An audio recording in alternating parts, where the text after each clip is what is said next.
What is happening, everyone? Here's your boy Brad here. Welcome along to the Big Brad channel. And, yep. Another game, another loss for the Arsenal. 2-0 against Chelsea at home. Where will it end? Where will it end, eh? Absolutely nowhere. That's where it'll end.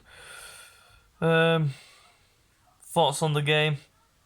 Bang average performance. Wasn't even that good. Had chances, didn't take them. We were bullied. We got violated. We got everything given to us. It was a typical Arsenal performance where we just don't turn up. Defending was shocking for the goals. We were all over the place from minute one. We just didn't look like a team that had spent 129 million. We spent 129 million basically on a B team. That's all it is. That's all it is because Ben White missing due to COVID.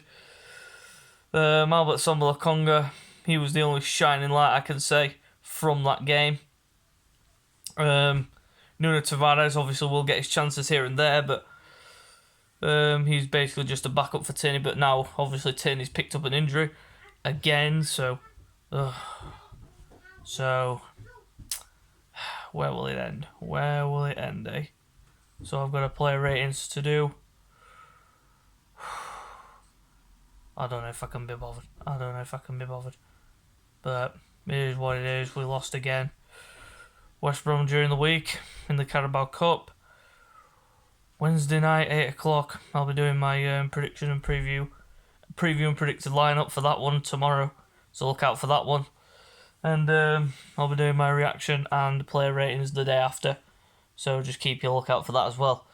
On to the, like I said, I'm going to give my honest opinion on what I thought of the game.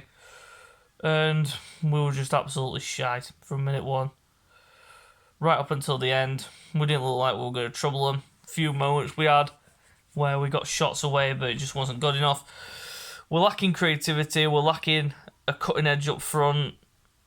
I mean, down the right, Pepe is just so isolated because the fullbacks that we've got are not overlapping or even helping Pepe in any way, shape or form. So he's just left isolated on the right and it's just a waste of time. We need a right back or we need a striker.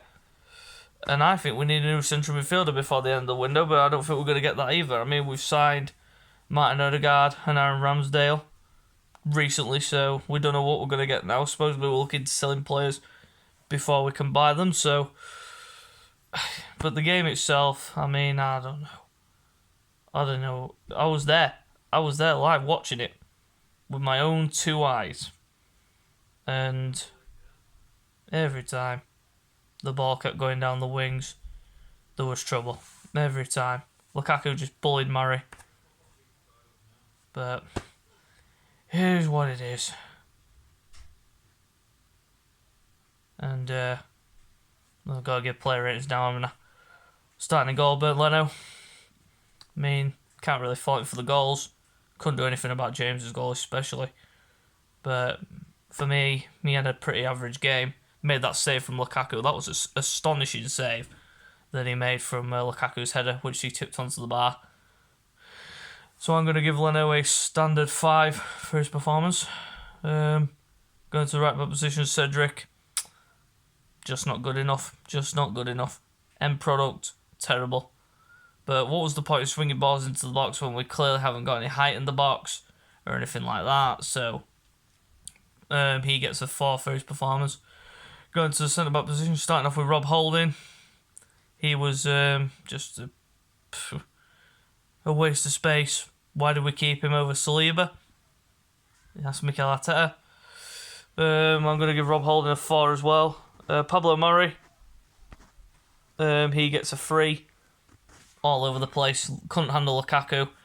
And the way I see it, Lukaku's getting over 20 goals this season. No doubt about it. Chelsea are going to be there competing for the league whilst we're fighting for either survival or mid-table. But it is what it is. He gets a 3. Kieran Tierney, not the best of performances from him. And he gets a 4 for his performance. And he got injured as well, which doesn't help the issue. Going to the midfield position, starting off with Granit Xhaka. Backwards, sideways, and I kept saying, every time he kept going backwards, I kept saying to the fans next to me, he's just going to keep going backwards and sideways. And every time he kept doing that, everyone kept saying, "Why are you going backwards?" That's Xhaka's style with Arsenal. He keeps going backwards and forwards, never goes forwards at all. Backwards and sideways. He gets a 4 for his performance. Going into Albert Samuel Lokonga, he was the best player on the pitch by a mile. He gets a 6 for his performance. Going into the wing position, starting off with Nicola Pepe. Just isolated, couldn't get into the game at all. Didn't really affect it anyway, and he kept it in the first man every time he was on a corner. I kept saying to everyone next to me, he's going to hit the first man. And what happened? He did. He gets a 4 for his performance. So attacking mid position, Emile Smith-Rowe.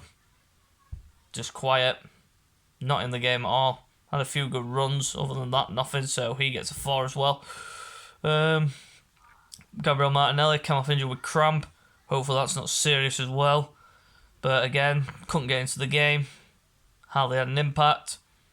Only just recently come back from Tokyo, so I'm not really expecting anything big from him in the first few weeks. So he gets a 4 as well. And up front, it was actually him who played up front, and Bukayo Saka played out wide left.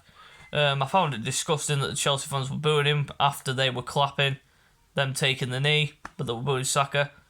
Utterly disgraceful, I think. But Saka, again, quiet, couldn't get into the game.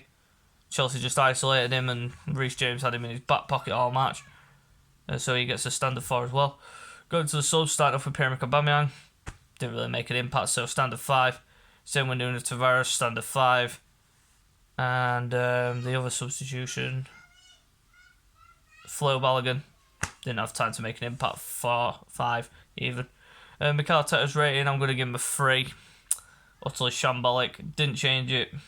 Didn't change anything. Chelsea was just overloading us down the wings. Just wasn't good enough. So he gets a 3. So, and that is it for the reaction and player ratings video for the game against Chelsea. Stick around again, like I said, for the preview and predicted lineup for the game against West Brom, and the reaction and